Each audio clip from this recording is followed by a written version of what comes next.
Hi, I'm Krista West. I'm the owner and designer of Avalia Folk Embroidery, and this is a mini floss tube.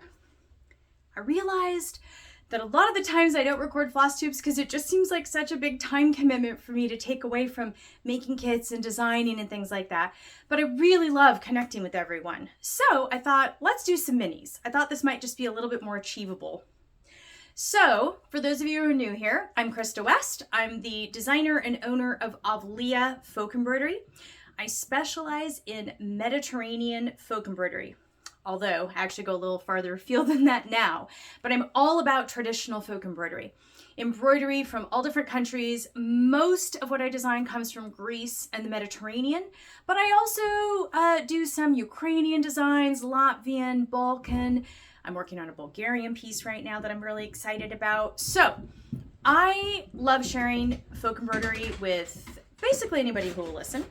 If you want to follow me, best place to find all my work is at my website, which is www.avliaembroidery.com. It'll be in the notes. And on Instagram. I love to post my designs and close-ups and photos and what I'm working on. Kind of my creative journey is all on Instagram. And my Instagram handle is Krista M. West. Again, I'll have that in the notes. So I was thinking in this mini floss tube, we'd focus on one design. And that design today is the Rhodora table runner. This just released about a week ago. And I just want to talk about one design because sometimes when I'm doing a big long floss tube, I feel like I kind of have to rush through the designs because I kind of wait and stack things up. And I thought this way we can just spend our little time together on one piece. So this is the Rhodora table runner. So this design actually originated in a little small motif, this motif right here, that almost looks a little bit like kind of a candle flame. And I actually had it on, let's see if I can get it a little closer there so you can see it. It looks like a little, at first when I saw it, it looked like a candle flame. And then I started looking at it and going, oh wait, it does look more like a flower, a stylized flower. And I saw the original motif in one of my vintage needlework booklets. I have a really large collection of vintage needlework booklets from all around the world. And this was in one of them. And I saw it, but in the booklet that I had, it was actually done all in the same orientation and as a repeating design. And I loved the motif, and I loved the way it had a little bit of back stitching.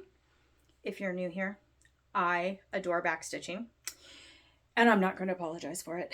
I just love it. So anyways, so I saw this design. It had the back stitching. And it was done in kind of a very sort of 60s colorway that wasn't very attractive. And it was in this orientation that I kept trying to make work. It was all going in one direction and it was an all over design. And as I worked on it, I actually started designing it, working on a design using that little motif as an inspiration well over a year ago.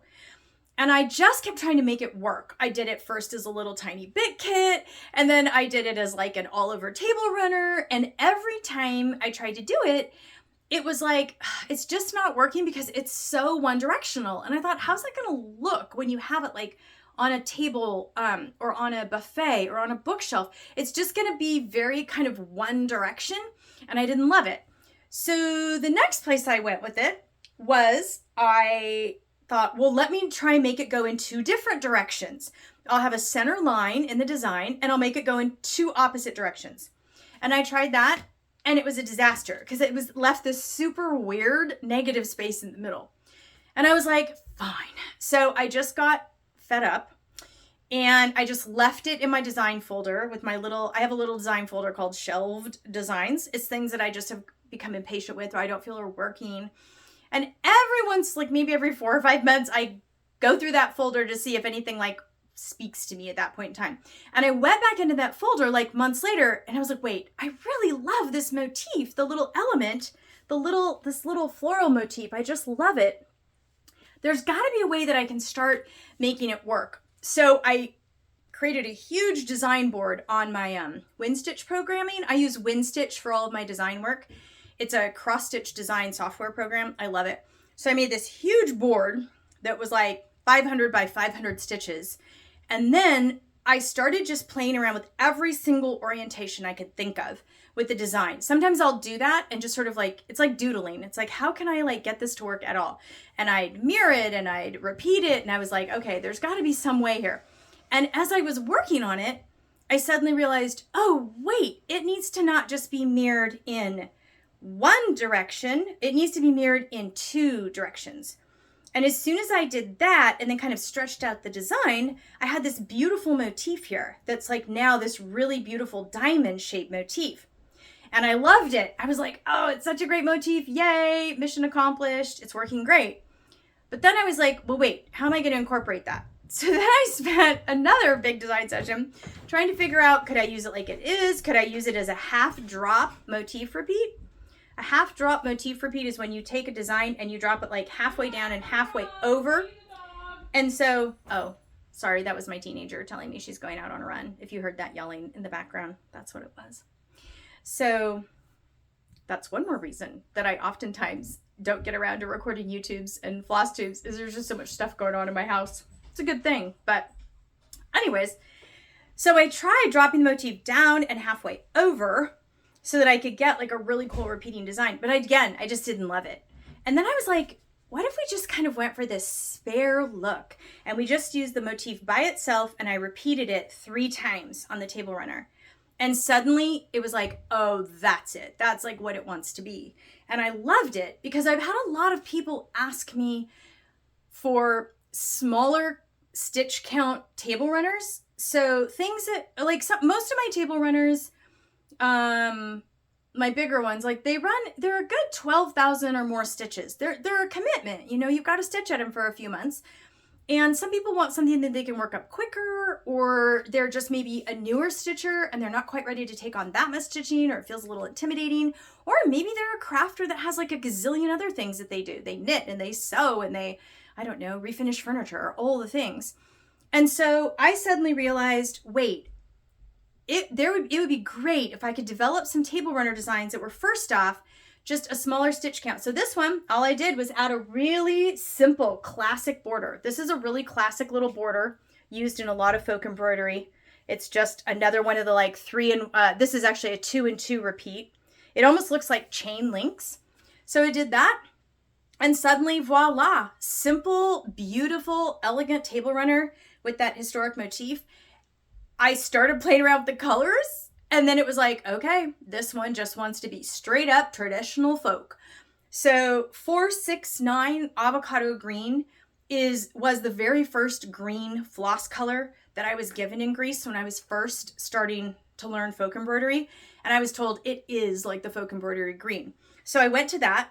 It's a really lovely warm green. So it just really sings, especially on natural fabrics like the traditional ground cloth.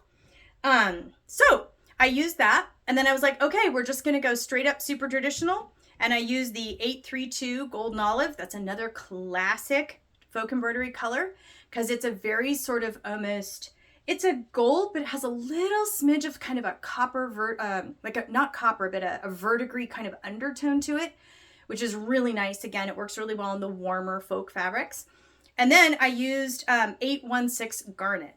815 garnet is actually one of the really traditional folk colors, but I've been using 816 when I want something that's a little punchier, a little brighter over the last couple of years, and I really like it.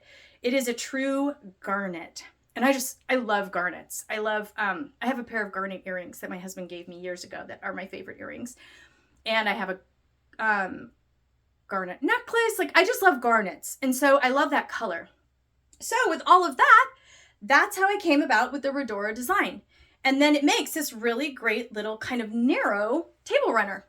So here you are. That's kind of the backstory of this. And then if you are wanting to learn how to do the drawn thread hem that I used on the outside edge of this, then you can just go to my next, I'll actually put it at the end of this video. You can go to my video on how to work a drawn thread hem. So thanks for watching. And again, if you want to find me, you can find me on Instagram or at the Avalia website. Thanks for watching.